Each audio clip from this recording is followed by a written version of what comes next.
19. októbra 2021 sa 18-ročný prvák Daniel Štavli zúčastnil večierka organizovaného členmi bratstva Phi Gamma Delta na University of Missouri. V tú noc mali on a ďalší noví členovia podstúpiť rituál šikanovania, ktorý zvyčajne pozostáva z rôznych úloh, potrebných na prijatie do bratstva. Bežnou súčasťou takýchto rituálov je nadmerná konzumácia alkoholu, a inak tomu nebolo ani v tomto prípade Daniela. Bezpečnostné zábery z internetu ukazujú, ako sa Daniel prechádza po chodbe s fľaškou vodky v ruke. Neskôr je na zázname vidieť člena bratstva, ako mu cez hadičku leje pivo priamo do úst, začal čo Daniel ešte stále pije vodku. Čoskoro bolo zjavné, že Daniel bol silno intoxikovaný. Kamera ho zachytila, ako sa potáca a padá na zem. Ako reakcia na to ho preniesli na gauč, aby sa vyspal z opilosti. Asi o 2 hodiny neskôr ho jeden člen bratstva našiel nehybne ležať na zemi a vrátil ho späť na gauč. Ďalší členovia vstúpili do miestnosti a všimli si, že Daniel nedýcha správne a že jeho pery boli modré. Zodvili ho a niesli smerom ku dverám, no počas toho mu hlava narazila o zem. Vonku ho členovia bratstva naložili do auta, ktorého malo odviezť do nemocnice University of Missouri. Žiaľ, v tom momente už bolo pre Daniela príliš neskoro. Po príchode do nemocnice mal Daniel krvný alkohol na úrovni 0,48%, čo je viac než 6-násobok zákonného limitu. Už bol v zastave srdca značnú dobu a mal vážne opuchy mozgu. Kvôli tomu utrpel nezvratné poškodenie mozgu. Ostal úplne paralizovaný, nemohol hovoriť a oslepol. Jeho stav bol tak vážny, že ostal na jednotke intenzívnej starostlivosti od noci incidentu až do 8. decembra, keď bol konečne dostatočne stabilizovaný na prevoz do nemocnice v Koloráde. 25. mája 2022 bol Daniel uznaný za spôsobilého na prevoz späť do svojho rodného mesta v Minnesote, približne rok po incidente. Dannyho rodičia Tom a Mary Santulli sa objavili v jednej epizóde doktora Phila, kde opísali, čo v tú noc zažili a aké zmeny museli vo svojich životoch odvtedy urobiť. Tu je ukážka.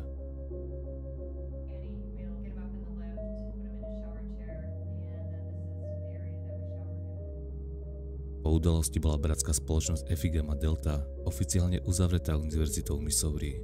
S cieľom získať odškodné od jej členov podali Santulinovci žalobu proti 23 obvineným, ktorí boli v tú noc prítomní s pomocou ich právnika Davida Biana. Našťastie sa im podarilo uzavrieť mimosúdne dohody s každým z týchto obžalovaných, pričom sumy neboli zverejnené.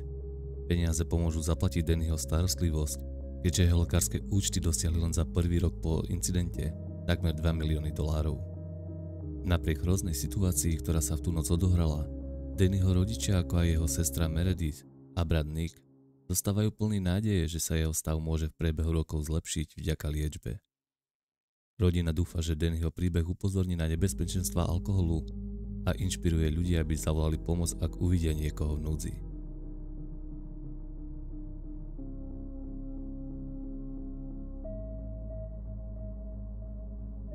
Ráno 6. septembra 2016 zobudil Keishu Valentine zvuk, ktorý znel, ako by niekto vykopol jej vchodové dvere. Keď vyšla zo svojej izby, aby to preskúmala, zbadala záblesk výstrelu ešte skôr, ako stihla zareagovať.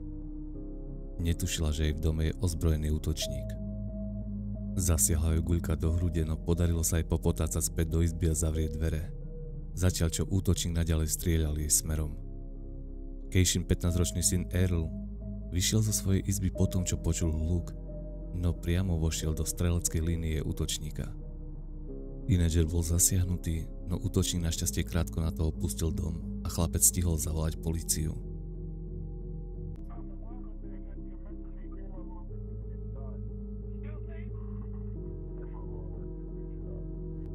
Polícia čoskoro dorazila na miesto a naskytol sa im desivý pohľad. Krv bola všade, ale Keisha aj Earl boli stále naživé, hoci v kritickom stave. Matka a syn boli okamžite prevezení do najbližšej nemocnice.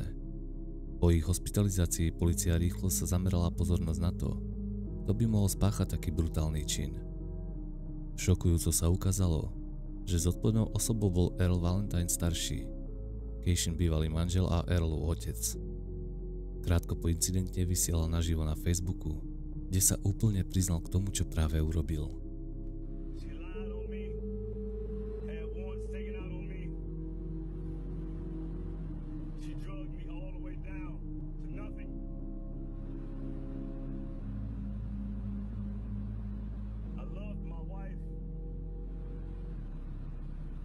She deserved what she had coming. Pleasure knowing all y'all.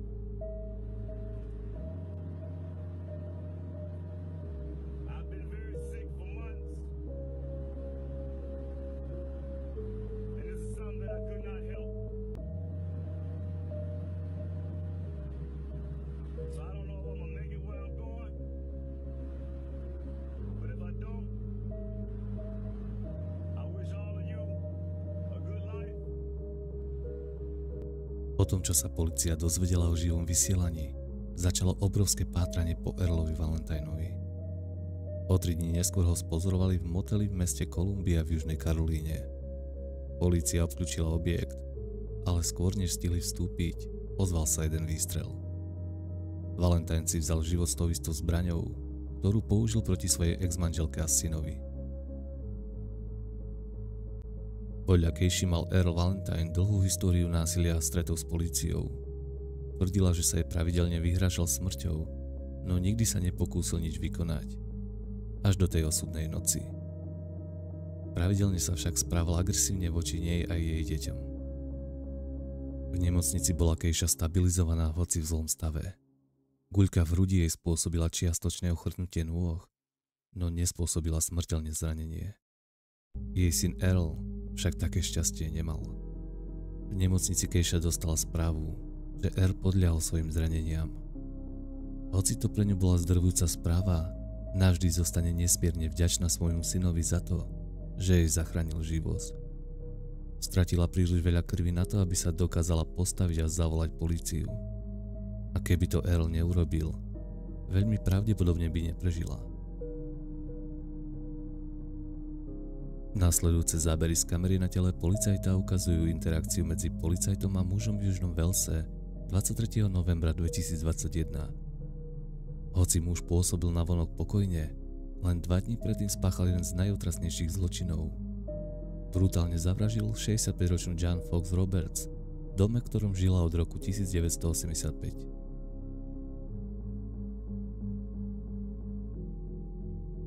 V skorých raných hodinách 21. novembra 2021 sa Deep potichu dostal do Janinho domu cez neuzamknuté dvere. Polícia sa domnieva, že Jan zišla dole po tom, čo začula hluk a vtedy na ňu zaútočil. Po údere do tela ju omráčila a pokračoval v útoku, až kým nedýchala. Potom ju odtiahol do inej miestnosti, kde ju rozštvrtil a odsekol jej hlavu sekerou, ktorú našiel v dome.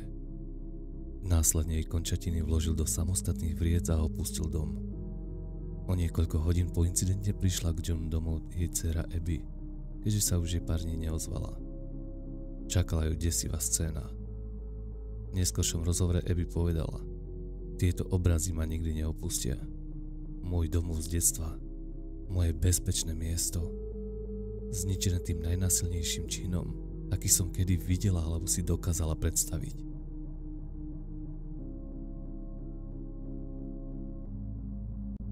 Po incidente sa mnohí v komunite pýtali, kto by mohol niečo také urobiť.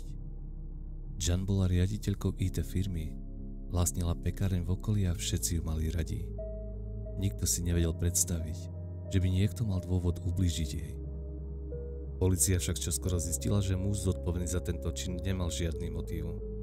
23. novembra polícia zatkla 25-ročného Luka Deja po tom, čo ho zachytil kamerový systém, ako v deň incidentu vchádza do Janiného domu. Jan Fox Roberts bola pre Deja úplná cudzinka. Day bol paranoidný schizofrénik s dlhodobou históriou zvláštneho správania. V tom čase bol študentom ilustrácie na Univerzite Južného Walesu, ale len 10 dní pred vraždou ho vylúčili zo študentského ubytovania, pretože znepríjemňoval život ostatným študentom. Správal sa agresívne a používal rôzne urážky voči študentkám. Nebolo to však prvýkrát, čo sa správal nevyspytateľne. Už v roku 2019 bol hospitalizovaný v psychiatrickej liečebni. Počas následného súdneho procesu uviedol, že ho vyššia moc inštruovala, aby niekoho zabil.